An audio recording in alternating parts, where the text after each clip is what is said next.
서울 강남의 학원가. 늦은 밤에도 학원으로 향하는 학생들의 발걸음이 바쁩니다. 그런데 이곳에서 상상조차 하기 힘든 충격적인 일이 벌어졌는데요. 서울 강남 학원가에서 학생들에게 마약 성분이 든 음료를 마시게 한 일당들이 전 국민을 놀라게 한 충격적인 마약 음료 사건. 엄청 놀랐죠. 학원에서? 내가 평생 이 아이를 데려다주고 데려오는 걸 해야 되나 이럴 정도로. 위험하긴 학교 앞도 마찬가지죠. 잊을만 하면 사고 소식이 들립니다. 나름대로의 안전장치라고 치워놓은 펜스가 어쩜 그렇게 와르르르 무너지는지 지금 생각해도 정말 소름이 돋거든요. 이런 데로 애들이 혹은 어른들이 무단횡단을 해요. 여기서 이렇게 건너가거든요. 이런 식으로. 이게 원래 통학로 주변을 종횡무진 누비며 현장을 점검하는 이분은 차가 누굴까요? 엄청 많거든요. 아시거든요? 현장에서 같이 부대끼는 지방의원이 진짜 지방의원이라고 생각을 합니다. 저희가 뭐 중앙정치를 하는 것도 아니고. 여긴 또 무슨 민원이 있는 걸까요? 말라버린 하천이 문제인가 보군요. 시끌벅적 아이들 소리가 반가운 곳입니다. 그런데 여긴 또 왜 오셨을까요? 주민과 가까이 있는 지방의회, 그것이 정답입니다. 그럼 지방의원은 주민과 함께 할 수 있는 지방의원이죠. 대한민국 지방의회 의원 총 3,865명. 그들은 나를 위해, 우리 지역을 위해 어떤 역할을 하고 있을까요? 경북 포항에서 30여 년 만에 20대 청년 시의원이 탄생했다는데요. 올해 만 26세, 대구 경북 최연소 지방의원인 이다영 의원입니다. 식사는 못 먹을 때도 있고 보통은 편의점에서 뭐 삼각김밥이나 빵 같은 거를 좀 많이 좀 먹는 것 같아요.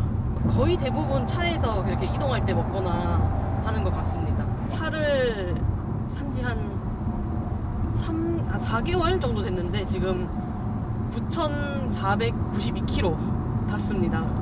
그래서 사실 한 달에 거의 한 2,000km는 넘게 타는 것 같아요. 종횡무진 바쁘게 움직이는 그녀를 따라가 보겠습니다.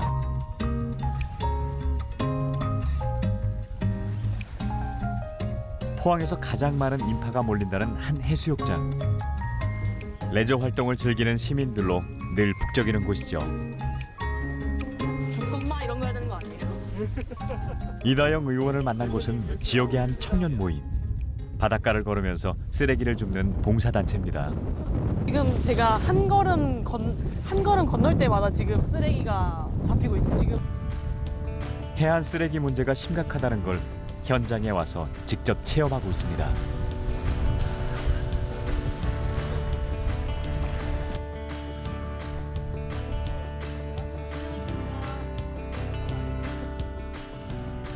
이게 이제 바다에서 건진 캔. 캔 녹아 있다는 얘기 아니에요? 그렇죠. 이게 그냥 던졌는데 이렇게 될 정도면 보여주라고 이렇게 니네들이 많고. 이거 해변에서 이게 다 주워온 이거 유리인데 뭐 이런 게 나오니까 하지 마십시오. 이렇게 한마디 하는 것보다는 진짜 이렇게 많이 나온다 하는 거를 좀 보여주고 하는 게 좀 필요하다고 생각을 했었어요. 눈으로 확인한 해안 쓰레기들이 할 일을 깨닫게 해줍니다. 오늘은 지역 청년들의 목소리를 듣는 간담회를 열었습니다. 얘기하시는 거를 조금 모아봤을 때 이제 떠나는 이유를 어떤 걸로 한 가지로 좀 꼽자면은 지역을 떠나는 청년들이 다시 돌아올 수 있도록 앞으로 해야 할 일들이 많다는 이다영 의원. 지역 청년들의 기대도 큰데요. 하다못해 팝업 스토어 같은 것도 좀 덧짓고 다니죠. 기본적으로 내가 하는 얘기를 그래도 다 이해를 하고 들어주시겠구나 하는 그런 생각이 좀 기본적으로 깔리게 되는 것 같아요. 시에 다가가서 말 전달할 수 없었던 부분을 대신 전해줄 수 있는 부분에서 너무 감사한 생각이 들었습니다. 네. 저도 재산 등록은 영원으로 했지만 이렇게 가진 게 없음에도 불구하고 제가 가진 어떤 능력, 가능성, 어떤 열정들을 보고 이 자리에 현실 정치에 앉아서 이제 시민들을 위해 봉사할 수 있도록 해준 어떤 시스템이 있었기 때문에 가능하다. 또 그런 청년들이 이 정치 허들을 넘어갈 수 있게끔 해주는 시스템이 꼭 필요하다라고 이야기 드리고 싶습니다. 학교 앞의 안전 문제로 벌써 열흘 넘게 이곳으로 출근하는 분이 있다는데요. 바로 이희원 의원입니다. 이 경사진 길을 따라 아이들이 학교를 다닙니다. 오면서 여기가 아무래도 재개발 뉴타운 지역이다 보니까 여기 보시면 아시겠지만 다 공사판이에요. 한눈에도 위험천만해 보이는데요. 상황이 이렇다 보니 학부모들의 민원이 끊이지 않는답니다. 지금 다 하교하는 시간이라서 다시 보면은 현장에 나와보니 통학로 상황이 생각보다 심각합니다. 안녕하세요. 이희원 의원의 요청으로 관련 공무원들까지 실태 조사를 나왔습니다. 여기 한번 오셨는지 모르겠어요. 현장 한번 오셨나요 여기? 네. 직접 아이들의 등하굣길을 함께 걸어봅니다. 아이들은 여기가 통학로인데 여기에 이제 문제가 생겨가지고 여기서 이렇게 건너가거든요. 아직 주변을 잘 살피지 못하는 아이들처럼 돌발 상황도 연출해 보는데요. 자리에서 내려오는 아파트 사람들은 이제 사고가 많이 날 수밖에 없는 거고. 통학로는 일단 기본적으로 어느 정도 해결이 조금 돼가고 있긴 한데 왼쪽으로 가면 이런 데 빠질 위험이 있고 물론 이렇게 통학로를 직접 발로 뛰며 관계 기관과 해결책을 찾다 보니 작지만 의미 있는 성과도 얻었습니다. 이게 원래 공식 공공 보행로죠. 네. 그리고 이런 펜스 같은 것만 봐도 중간중간에 비어있는 부분들이 있어요. 저희가 이제 조직 개편을 통해서 학교 안전을 최우선시 하겠다는 정책적 방향으로 학교 안전 총괄과를 신설하게 됐습니다. 그래서 전체 부서에서 각각이 이제 맡고 있던 안전 담당하는 여러 가지 사항들을 한 과에서 집중적으로 이제 관리하게 됐습니다. 서울의 한 초등학교 앞에 설치된 노란 횡단보도와 옐로우 카펫. 스쿨존의 안전 확보에 효과가 커서 설치해달라는 요구가 많다고 합니다. 이 옐로우 카펫 자체가 그냥 일반 개인이 깔아주는 게 아니라 국민의 이제 세금으로 깔아주는 부분이 있고 어린이 보호 구역 내에서도 이걸 설치해야 될 당위성이 있다고 싶은 곳들만 설치를 하기 때문에 그래서 관계부처와의 긴밀한 협조가 필요하다고 말씀을 드린 겁니다. 이처럼 주민들의 요구에 귀를 열고 주민들을 대신해 직접 발로 뛰며 해결 방안을 찾아내는 사람. 바로 지방의원입니다. 저희의 역할은 주민분들이 더 실생활에 효율적으로 그리고 더 와닿는 정책들과 조례들을 발의를 하고 그렇게 하는 방향이 제가 해야 될 일이고. 광주 도심을 가로지르는 황룡강. 요즘 이곳 주민들의 시름이 깊답니다. 몇 해째 가뭄이 이어지고 있기 때문인데요. 황룡강 하류 쪽 습지는 다양한 생물종이 서식하는 도심 속 국가습지로 보존 가치가 높다고 평가받는 곳입니다. 그런데 가뭄 때문에 물이 줄자 안타까운 일들이 생기고 있다는데요. 저는 사는 곳이 저쪽입니다. 저쪽에 살지만 우리가 항상 산책을 하면서도 이렇게 물고기가 떼죽음을 당하고 하는데 마음이 아파요. 원인을 알 수 없는 이유로 물고기 수십 마리가 집단 폐사하는 일이 벌어진 것이죠.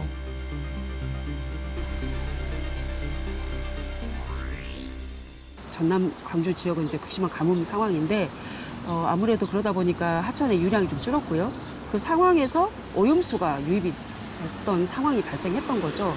그러면 이 오염수가 발생한 왜 유입이 됐는 건가라고 하는 이제 원인을 찾아서 대책 또 빠른 해결을 했어야 했습니다.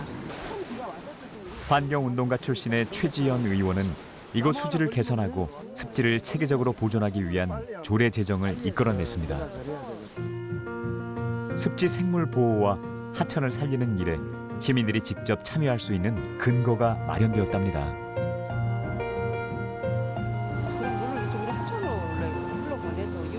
도심 속 하천이야말로 시민의 삶과 직결된 소중한 환경 자산인데요. 주민들도 조례 제정을 반겼습니다. 알고는 있지만 이렇게 심각한 줄 모른다는 거죠. 이런 걸 하나씩 환경을 아시는 전문가시니까 지적해 주시고 또 예산 문제까지도 이렇게 챙겨주시니까 아무리 좋은 안이 있으면 뭐입니까? 예산까지 다 챙겨주시고 해준다면 우리가 같이 살기 좋은 나라를 또 살기 좋은 구를 만드는 데 좋죠. 일조를 해주니까. 심각성을 알리는 일만큼 중요한 게 또 있습니다. 정확하게 파악하지 못하고 있다고 밝혔습니다. 하수관로가 복잡하게 설계되어 있어 지방의원은 간담회나 토론회 자리를 만들어 안건을 알리고 대안을 찾는 일을 합니다. 물이 흐르지 못해 오염이 더 심해지고 있다고 설명했습니다. 공론의 장을 열고 뜻을 함께 모으고 시의원은 이 과정을 통해 생활 밀착형 조례를 만듭니다.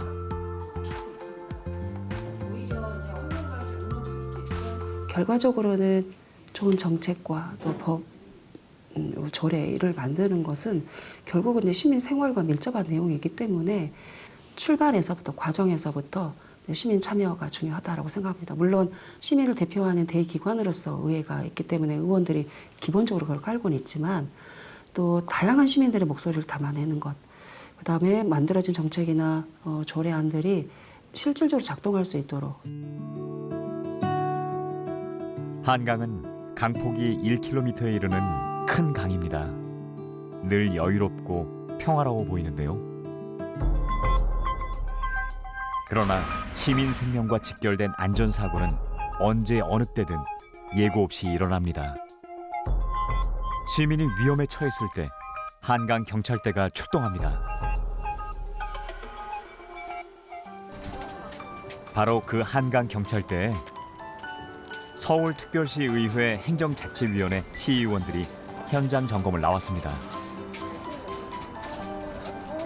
앞으로 또 홍수에 대비해서 안전하게 시민들이 구조활동을 할 수 있는지 순찰대를 방문해서 또 필요한 부분이 없는지 이런 부분을 확인차 방문했습니다.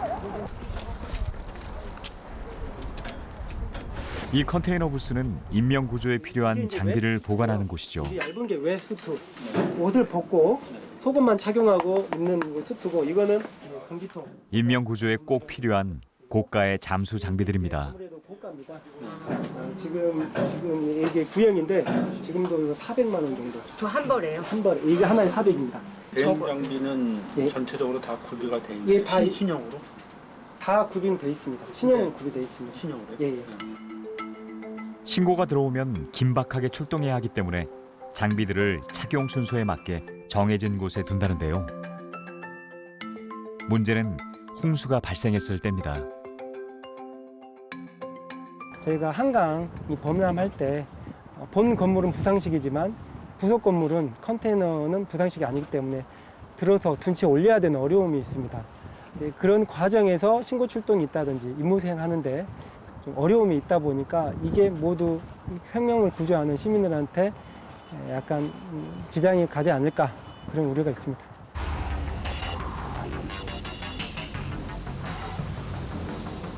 이번엔 구조 훈련을 지켜보기로 했습니다. 인명 구조 상황을 가정해서 소형과 중형 순찰정으로 나눠 타고 나갑니다. 신고를 받게 되면 3인 1조로 현장에 출동한다는데요. 돌발 상황에 대비해 철저하게 준비합니다.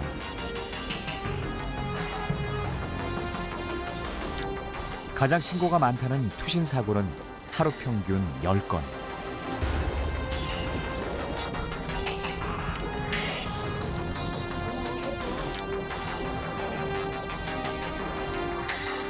출동부터 구조까지 모든 게 시간과의 싸움입니다. 심폐소생술을 실시하면서 이제 저희가 무전으로 구급대 요청을 해가지고 구급대가 있는 곳하고 장소를 맞춰서 제 배를 이동시킵니다. 문제는 구조한 사람을 눕힐 공간이 이런 중형선에만 있다는 겁니다. 그런데 또 하나의 문제는 모든 순찰정이 내구 연한 7, 8년을 넘겨 고장날 위험이 많다고 합니다. 순찰정이 노후화가 되면 출동 도중에 엔진 꺼지는 현상도 있을 수 있고요. 또 계류했을 때 방연대가 침수가 돼서 보트 자체 침수 현상도 발생을 하고 있습니다. 저희 임무 특성상 긴급하게 출동을 해야 되는 상황이 많기 때문에 이런 작은 고장 하나하나가 큰 안전사고로 이어질 우려가 있습니다. 장비라든지 복지라든지 처우라든지 이런 걸 많이 개선해야겠다는 것을 새삼 느끼곤 합니다. 이번에 저희가 예산 확보해서 순찰정 몇 대를 바꾸기는 하지만 아직 갈 길이 멀어 보이고요.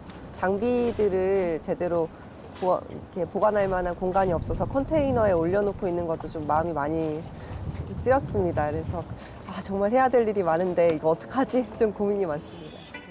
지방의회의 역할은 행정부를 감시하는 것입니다. 이번에 구체적으로 한강경찰대 어떤 걸 좀 약속하셨습니까? 계류장도 너무 오래됐다. 시설 개선이 필요하고 환복이나 휴식을 하기에는 좀 적절치 않다. 그래서 거기도 좀 보강을 해주기로 한 걸로 기억합니다. 이게 작년 예산안 이제 집행부가 보내온 예산안이거든요.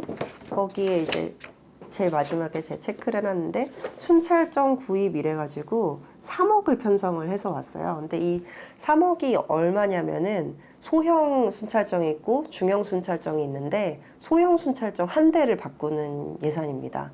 근데 사실은 실제로 한강경찰대 얘기를 들어보면 소형 순찰정 우리가 현장에 가서 봤지만 실제로 사람을 구조하기에 적절하지 않은 순찰정이거든요. 근데 그거를 하나를 바꾸는 예산이 편성돼서 왔고 한강과 관련해서 집행부가 축제와 관련해서 편성한 예산이 거의 한 315억 정도 됩니다. 근데 한강경찰대 예산 고작 3억 했냐고 제가 굉장히 공격을 했거든요. 그러면서 얻어낸 거라서 사실 10억 올리는 게 그렇게 대단한 일은 아니에요. 한정된 예산을 적재적소에 잘 쓰일 수 있도록 심사하는 일. 지방의원의 중요한 역할인데요. 현장 점검이 중요한 이유도 여기에 있습니다. 위원장을 비롯해서 의원님들이 단체로 거길 가본다는 거는 그걸 해야지 집행부가 저렇게까지 가서 본다고? 라는 느낌이 있고 또 실제로 가보면 의원님들도 관심이 없었던 의원님들도 이거는 좀 더 지원을 해야겠다던가 하는 현장에서 느끼는 감수성이 있거든요. 그래서 실제로 현장을 가보면 우리가 생각했던 문제보다 더 많은 문제점들을 발견하기도 하고 필요성을 느끼기도 해서요. 현장을 많이 가보는 게 좋다고들 많이 얘기를 하시더라고요.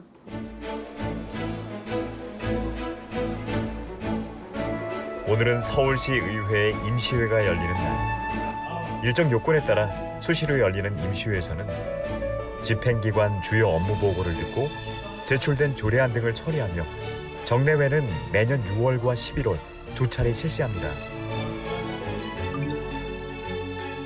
주민이 지방의회에 청원서를 접수하면 소관 상임위원회의 심사를 거쳐 본회의에 상정하고 심의 의결을 거쳐 처리 결과까지 알려줍니다.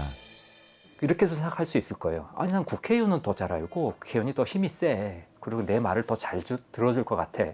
하지만 국회의원은 국회에서 일을 하고 그 지역 내에 있는 시간이 그렇게 길지가 않죠. 국회에서 할 일이 많잖아요. 그러다 보니까 우리 주민들을 대의해주는, 대표하는 기관이다. 내가 뽑은 곳. 그러니까 주민의 의사를 가장 잘 대표해주는 곳이 지방의회가 돼야 되는 것이죠. 풀뿌리 민주주의의 중심으로 불리는 지방의회는 언제 어떻게 만들어졌을까요? 30년 만에 부활된 기초의회가 내일 일제히 개원함으로 해서 역사적인 지방자치 시대에 막이 오릅니다. 이 본회의장 문이 열리면은 주민들이 대표로 뽑은 의원들은 주민들의 뜻에 따라 동네 살림살이를 논의하고 결정하게 돼 바야흐로 지방자치가 첫 발을 내딛게 됩니다. 주민 대의기관인 지방의회는 1991년 지방자치와 함께 본격 시작됐습니다. 지금에 비하면 작고 초라했지만 민주주의를 갈망하던 시절에 거둔 국민적 성과였습니다. 1952년부터 약 9년 2개월간 지방자치가 실시되었습니다. 그러나 5.16 쿠데타가 일고 나서 그 혁명정부가 남북 통일이 될 때까지 지방자치를 유보한다고 명시를 했습니다. 그러다가 신군부가 새로 정권을 잡고 나서 소위 민주화에 호응한다는 방식으로 명시하기를 지방자치단체의 재정 자립도에 따라서 순차적으로 한다. 연말까지 민생 문제를 해결하지 못할 경우 하겠다는 말뿐이던 지방자치는 80년대 후반까지도 차일피일 미뤄졌습니다. 저는 오늘 이 시간부터 무기한으로 단식에 들어가겠습니다. 지방자치제를 실현하기 위해 모든 수단을 총동원하겠으며 등원은 물론 국정에 대한 여야 협력을 거부한다고 밝혔습니다. 이후 야권 인사들과 언론, 시민사회 등의 끈질긴 투쟁 덕분에 1991년 지방의회의 부활을 이뤄냈습니다.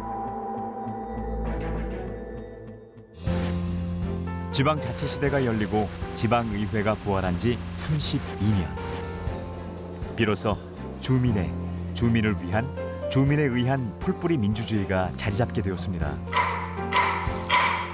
그 시작은 선거. 주민들은 지방선거를 통해 지방자치단체 장과 지방의회 의원을 선출할 수 있는데요.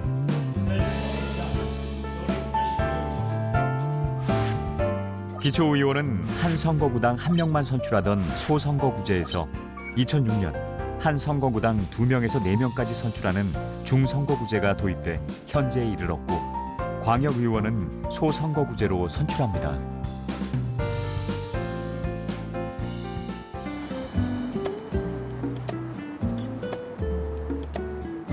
이번에는 좀 특별한 시의원 한 분을 만나볼까 합니다. 안동에서 알만한 사람은 다 안다는 마당발 이재갑 의원입니다.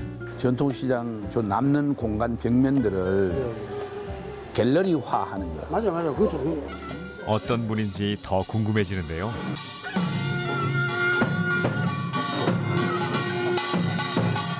형님, 고맙습니다 형님. 예, 안녕하십니까. 고마이다.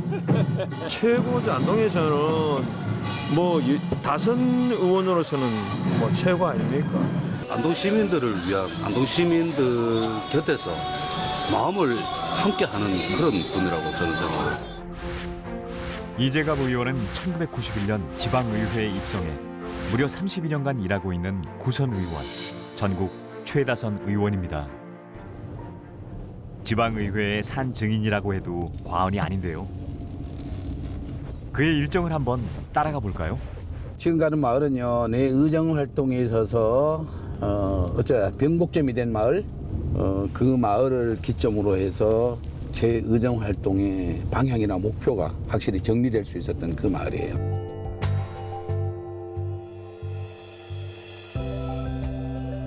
안동 도산면은 안동댐 건설로 만들어진 마을입니다. 70년대 중반 안동댐 건설이 한창일 때 수몰 지역 주민들이 이주해서 정착한 마을인데요. 처음 마을을 방문했을 때를 잊을 수 없다고 합니다. 5대 때 중선거가 될 때 그 마을이 이제 제 선거구로 들어온 거예요. 그게 언제냐면은 2006년도예요. 2006년도 지방선거 할 때 그 선거구에 갔는데, 물론 그 마을에 대해서는 알고 있죠. 저 바로 옆에, 내가 우리 제 선거구 바로 옆에 마을 동네니까 알고 있었는데, 갔을 때는 그 집에 빈 집들이, 허물어진 집들, 이런 집들이 곳곳에 좀 이래 있고, 그래서 뭐랄까, 삶의意欲을 좀 잃어버린, 정말 분위기가 쫙 가라앉는 이런 마을이었죠. 마을 전체를 알록달록 도화지처럼 예쁜 그림으로 꾸며놔서 예술의 끼가 흐른다는 옛기 마을. 마을을 예쁘게 장식한 주인공은 이곳 주민들이 아니라는데요. 게다가 젊기도 하답니다. 도화지 같은 것만 있으면 어떻게든 다 그림을 다 그려내거든요. 그래가지고 뭐라고 SNS 했어요? 명소를 만들어야죠. 그래. 포토처럼 만들고. 마을에 뭐 화합, 통합. 이재갑 의원은 마을 살리기 사업을 통해 외지의 청년들이 옛기 마을에 정착할 수 있도록 다양한 지원 활동을 해왔다고 합니다. 낯선 곳에서 온 청년들에겐 든든한 언덕 같겠죠. 저는 이제 아예 안동에 연고가 없는 청년이다 보니까 이제 그 타지에서 내려왔을 때 좀 그런 불안감 같은 게 있었어요. 왜냐하면은 사실 뭐 소위 다른 뭐 활동가들 분들 보면은 마을이나 아니면은 뭐 이런 관계가 좀 어설프게 되다 보면은 이제 좀 갈등이 생기고 그게 이제 텃세라던가 아니면 문제가 생기기 마련인데 이런 것들을 지금 이재갑 의원님께서 이제 마을에서 잘 소개도 해주시고 뭐 어떤 공동의 목표를 같이 만들어 주시는 그런 것들이 있었어요. 예를 들면은 같이 마을을 활성화하면서 같이 잘 먹고 살자.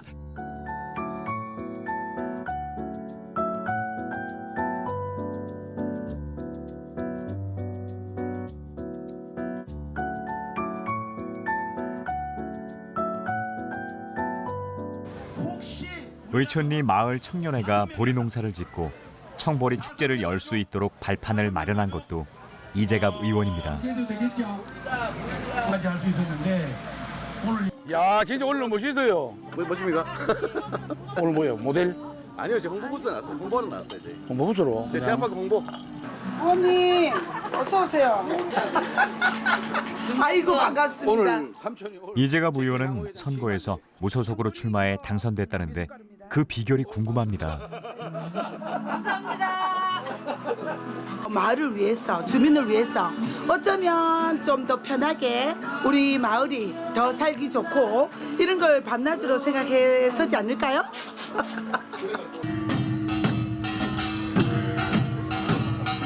오직 주민들만을 보고 일해왔다는 이재갑 의원에겐 소속은 중요하지 않았습니다. 근데 사실 지역의 일은 생활의 문제예요. 무슨 커다란 정치적 이념과 그 문제가 아니란 말이에요. 또 그렇게 돼서도 저는 안 된다고 생각해요. 근데 공천이 풀뿌리 공천으로 지역 주민들이 그 당에 그런 귀한 인재를 이렇게 추천하고 뭐 선출하는 과정에 있다면은 문제가 없겠지만 현실은 그렇지 않잖아요. 지금 이제 법적으로는 각 시도 당이 선거관리위원회를 구성해서 지방의 의원들을 공천하고 하지만은 사실상 뭐 당협위원장, 국회의원 입김이 아주 많이 작용을 하고 있습니다. 그렇다면 지역 주민을 위해서 일하는 일꾼을 뽑는 지방의회 선거에서 중앙당 입김이 쫙 지방에까지 계속 전달이 되면 종속이 되는 것이죠. 프랑스는 강력한 지방자치를 통해 지방 부활을 이끌고 있는 나라입니다. 그 대표적인 도시 리옹. 구도심 곳곳의 문화유산과 새로 조성한 신시가지가 조화롭고 매력적인 도시입니다.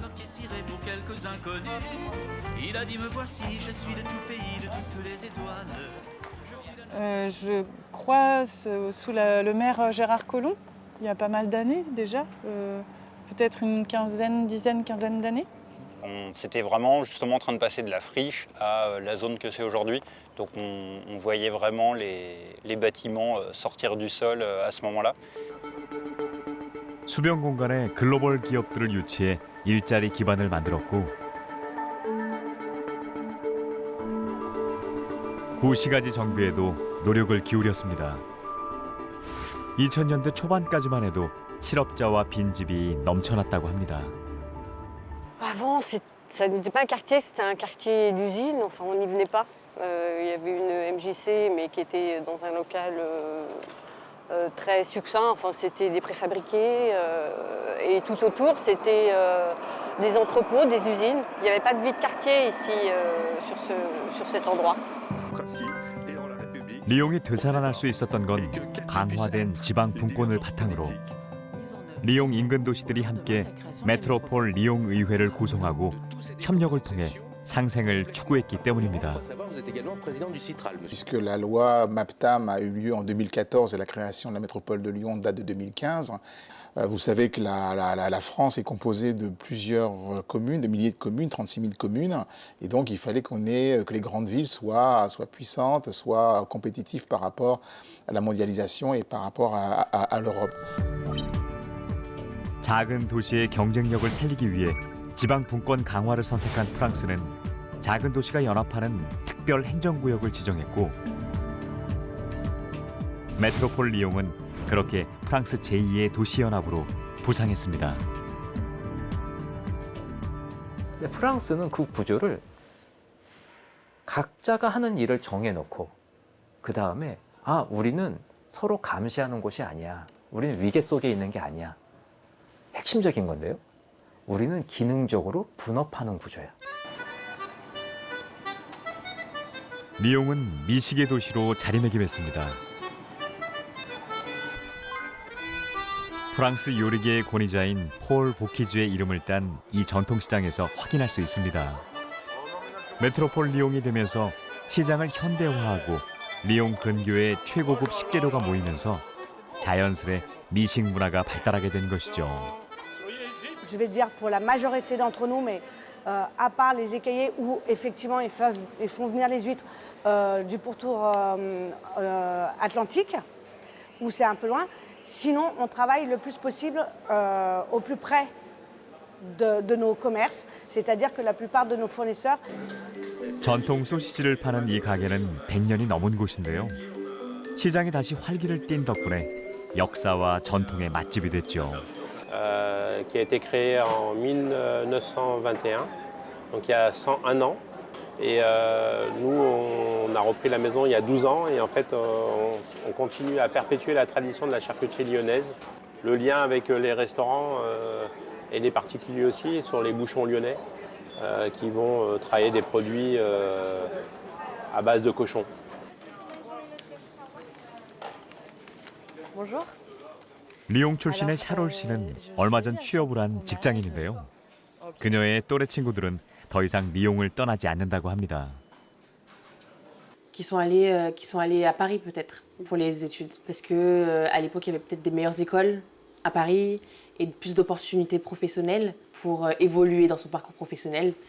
Mais c'est vrai qu'aujourd'hui c'est plus vraiment le cas. Et il y a certaines personnes qui reviennent après à Lyon par rapport à la qualité de vie ici et pour d'autres facteurs en fait. 프랑스의 수도 파리는 도심의 대기질을 개선하는 것이 큰 과제인데요. 그 해결책 중 하나가 자전거 도로 정책. 파리 주민 5명 중 1명꼴로 자전거를 이용할 정도랍니다.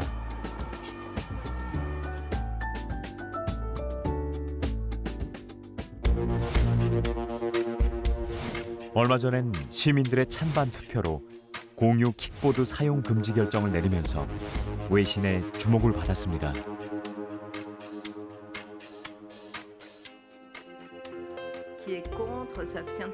파리 평의회가 열리는 모습인데요. 눈여겨볼 점은 시민의 삶과 직결되는 중요한 사안은 시민들의 찬반 투표로 결정한다는 것입니다. 공유 킥보드 사용 금지 안건을 제안했다는 프레데릭 시의원을 만나보죠. Prendre la décision seule. On voulait voir aussi ce que les Parisiens en disaient. Et on sont déplacés pour donner leur avis sur la question. Et on a remarqué qu'il y avait quand même 80-90% des gens qui se sont exprimés, qui étaient contre. Alors c'est vrai que c'est souvent ce qu'on appelle des pubs d'arrêter avec les trottinettes en libre service. On verra comment ça se passe en septembre. Il y a un autre effet qui est important aussi pour nous. 파리의 경우 시민의 삶과 직결되는 중요한 안건은 시의원은 물론 시민 누구나 제안할 수 있습니다. 2년 전 한 시민의 제안으로 파리 대부분의 초등학교는 차량 출입이 금지됩니다. C'est mieux qu'avant. Avant, c'était un peu trop dangereux parce que ils faisaient des cercles et les gens pour venir à l'école c'était un peu plus difficile et tout. Je pense que maintenant c'est un peu mieux qu'avant. Just deliveries, yes, it's awesome. Not only that, they have people helping at to across the street, and for kids to go alone if they have to go alone to home. 2년 전 바로 그 안건을 제안한 베르나르 씨인데요. 평범한 시민도 얼마든지 중요한 정책을 제안할 수 있답니다. Donc chaque année, par exemple pour ce projet, j'avais proposé à la mairie, du coup, lors d'une consultation, en fait, de fermer les voies menées par les habitants. Et donc chaque année, il y a une consultation, on peut proposer nos projets. Après, il y a une période pour travailler les projets. Ils sont soumis au vote des habitants. Et si les habitants, ils votent pour votre projet, majoritairement, le projet est automatiquement implémenté. Les autres acteurs n'ont pas leur mot à dire. 시민 투표로 결정된 이 안건은 현재 파리 전체 학교로 확산됐습니다. 진정한 풀뿌리 민주주의란 바로 이런 게 아닐까요?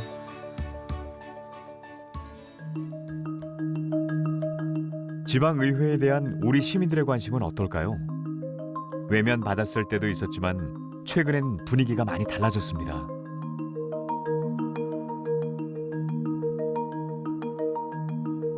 정보 공개 청구 제도를 이용해 행정기관을 모니터링하는 곳입니다. 그런데 이 제도는 지방의회가 만든 조례 하나 덕분에 가능했다는데요. 청주시 조례 이후에 정보공개 법률뿐만이 아니라 각 분야에서도 교육과 관련된 정보를 공개해야 된다든지 화학물질과 관련된 안전정보는 공개해야 된다든지 이런 다양한 범위로의 이제 정보공개를 확장시켰기 때문에 굉장히 큰 의미가 있다라고 보고 있습니다. 정보공개 조례는 지방의회가 부활했던 1991년 청주시 의회에서 최초로 발의됐습니다. 지방자치가 막 시작된 상황에서 행정기관의 정보공개 없이는 제대로 일하기 어려웠기 때문이죠. 시민과 관련된 어떤 정책을 결정한다. 또 정책을 집행했다. 그 집행한 것이 잘 됐는지 못됐는지 이런 거 공무원끼리 하면은 주민들은 무엇이 어떻게 돌아갔는지 평가를 할 수도 없고 비판할 수도 없고 참여할 수도 없잖아요. 이런 정보를 그야말로 대외비라든 그 종이 커튼에서 구출하자. 이것을 시민과 공유하자 하는 그것이 정보공개법이죠. 그 후로 전국 지방의회로 확산됐고 국회의 정보공개법 제정에 단초가 됐다는데요. 덕분에 대한민국 국민 누구나 인터넷만 있으면 행정정보를 쉽게 찾아볼 수 있습니다. 인터넷을 통해서 누구나 쉽게 정보공개 청구를 할 수 있도록 정보공개 포털에서는 정보공개 청구 방법도 같이 안내를 하고 있습니다. 이제 지방의회의 정보도 의무적으로 공개하도록 돼 있습니다. 우리나라 지방의회가 243개 있는데 이미 공개된 정보를 통해서 지방의원들의 출석률이라든지 조례 발의 건수, 그다음에 건의안, 결의안 발의 건수들을 확인을 할 수 있는데요. 내가 선출한 선출직 공무원들이 이제 어떤 활동들을 하고 있는지의 평가도 가능하게끔 하는 제도이기 때문에 어떻게 보면 대의민주주의의 좀 한계를 보완할 수 있는 제도이기도 하다.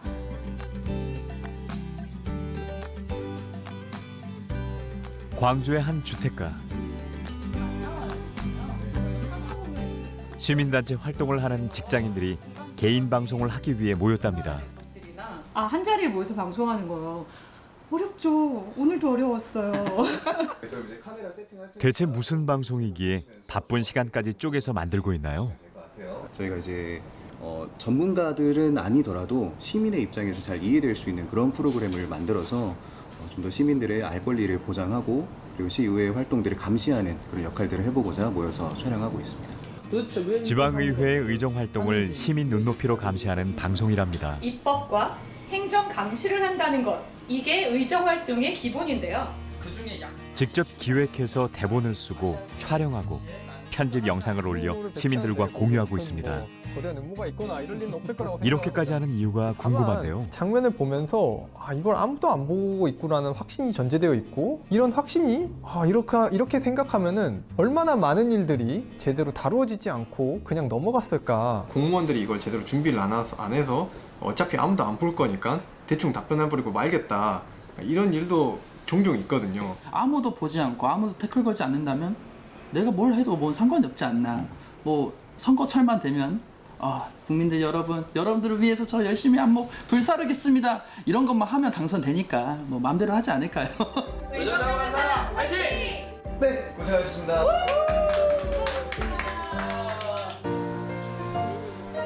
전국의 시도의회 의장들이 한 달에 한 번 모임을 갖는 날입니다. 이날은 지방 소멸 문제를 중요한 안건으로 다룬다는데요. 전국 17개 시도의회 의장들이 지역별로 중요한 현안을 의제로 정하고 함께 풀어가기 위해 논의하는 자리입니다. 지방의회가 한 목소리로 뜻을 모아 논의된 안건은 분기별로 중앙정부에 건의합니다.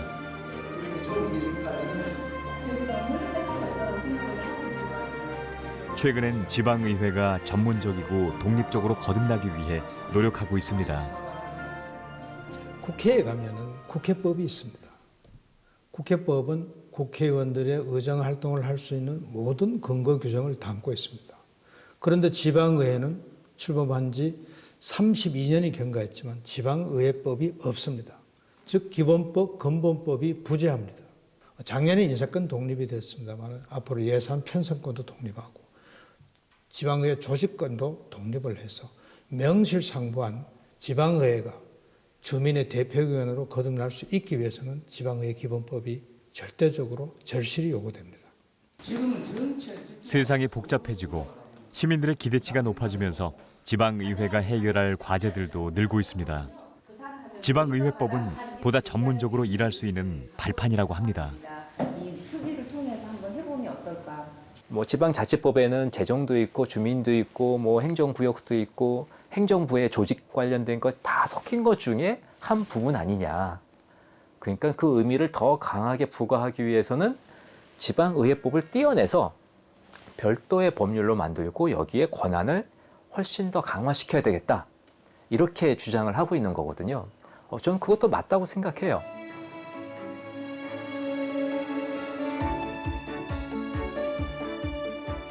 지난해 새로 출범한 11대 서울특별시 의회. 박환희 의원은 운영위원장이라는 무거운 직책을 맡았습니다. 최근에 그는 지방의회가 역량을 키울 수 있는 입법 활동을 하고 있다는데요. 하나는 예산 정책 자료 분석 시스템이라고 해서 이 제도가 전국적으로 지원이 돼서 잘 활용했으면 좋겠다 하는 생각을 가지고 있고, 또 하나는 AI 보좌관 제도입니다. 그래서 정치 쪽에서도 AI 보좌관 제도를 그런 기능을 도입을 하게 되면 부족한 인력을 대신할 수 있지 않나 이렇게 생각을 합니다. 서울특별시 의회 112명의 의원이 연간 약 60조 원의 예산을 다룬다는데요. 체계화된 시스템을 준비할 수 있도록 정책 지원관이 도움을 준다고 합니다. 의원님들 한 분이 이렇게 여러 그 집행부 감시 견제부터 지역 민원 뭐 다양한 활동들을 하고 계시는데, 시민 대표로서 시민을 위한 정책과 조례를 만들려고 하시면은 그 많은 정보와 자료, 좋은 이론이 필요하더라고요. 그래서 그런 정보들을 정리해서 의원님께 보고 드리면은 큰 도움이 되시는 것 같고, 그게 의원님도 도움이 되고 시민들께도 도움이 되는 것 같아서 나름 큰 자부심을 갖고 일하고 있습니다. 갈수록 커지는 예산 규모와 다양한 시민들의 요구를 반영하기 위해선 입법 시스템을 강화하는 일이 중요한 과제라고 합니다. 조례를 만들 때는 지방의 의원들이 전문성을 가지고 그 조례를 만들 수 있는 그런 역량을 키우는 것이 중요합니다. 그래서 최근에 지방자치법 전부 개정이 되어서 지방의회 의원들의 입법 기능을 지원하기 위해서 정책 지원 전문 인력이라고 하는 그런 지원 제도를 만들었습니다. 그래서 그 지원 제도를 보면 지방의회 의원 정수의 2분의 1 범위 내에서 그 전문 인력을 두도록 하고 있습니다. 지방의회의 독립성과 책임성을 강화하고 주민 참여 기회를 확대할 수 있도록 하는 등 지방의회의 노력이 계속되고 있습니다. 제잘거리는 아이들 목소리가 반가운 곳, 어른도 아이도 즐거워지는 나들이장에서 뜻밖의 기분 좋은 일이 생겼습니다. 네, 어머니 혹시 서울시 거주하는 다둥이 카드 있으세요? 아이 둘인데도 돼요, 할인이? 네네, 다둥이 카드 소지하시면 다 무료 입장 가능하세요. 신분증 가지고 계세요? 네, 있어요. 저희 2명이라 안 될 줄 알았는데 2명 이상이면 다둥이 할인이 된다는 거예요. 저희 무료 입장 받았어요. 우유도 주셨고요. 또 주차까지도 할인을 해주신다 하더라고요. 그래서 너무 가격 차이 많이 나니까 진짜 혜택이 딱 실감이 되는 것 같아요. 올해 초 김지향 의원은 서울시의 다자녀 가구를 지원하는 몇 가지 조례를 만들었습니다. 다자녀 기준을 완화해서 더 많은 시민들이 혜택을 받도록 한 것이죠. 아이들이 신나게 놀 수 있는 공간이 돼서 이제 에너지를 발산시키는 그렇죠. 뭐 이게 이제 그런 데가 그 거죠? 에너지가 우리 몸 이렇게 나간다는 그런 내용이군요. 지난해 그 저출생 발표를 따르면 전국은 0.78명으로 지금 0.8명이 지금 무너진 상태고요. 서울 같은 경우는 더욱 심각합니다. 0.59명으로 17개 시도 중에 최하위권이죠. 저는 이제 3자녀에서 2자녀로 좀 확대를 좀 하자. 막내 기준 13세에서 18세로 완화됐다는 점. 그래서 중학생, 고등학생을 이제 갖고 있는 그 가정들이 많은 혜택을 볼 수 있다는 점이죠. 다자녀 기준이 완화되면서 가장 큰 혜택을 본 곳은 2자녀를 키우는 가정입니다. 저희 친구들이 이상하게 아이를 많이 낳아가지고 이렇게 키즈 카페 한 번 가는 게 굉장히 부담이잖아요. 너무 비싸거든요 요새. 그런데 이런 곳에 같이 놀러 올 수 있으면 아이들도 더 두세 배 즐거워할 것 같아요. 공영 주차장 같은 경우는 거의 50% 되고 뭐 저희가 뭐 해외나 이런 데 갈 때도 다 인천공항에 있는 주차장에서도 혜택을 보니까 피부로 좀 와 닿을 정도로 좋아요. 조례를 만들어 관련 예산을 확보해야 하기 때문에 지방의원의 할 일이 많아진 셈이죠. 예산상의 문제라고 봐야죠. 각 17개 시도가 전국에 17개 시도가 있는데 그 각자의 그 재원이 재정 상태가 많이 다릅니다. 특히 이제 서울시 같은 경우에 이제 그 재정 상태를 놓고 그 지원을 하다 보니까 각 지자체별로 약간의 그 다른 점이 있을 수 있다고 봅니다. 우리 미래 세대의 문제 역시 지방의회가 챙길 일입니다. 지방시대로 가는 전환점에서 지방의회는 어떻게 달라져야 할까요?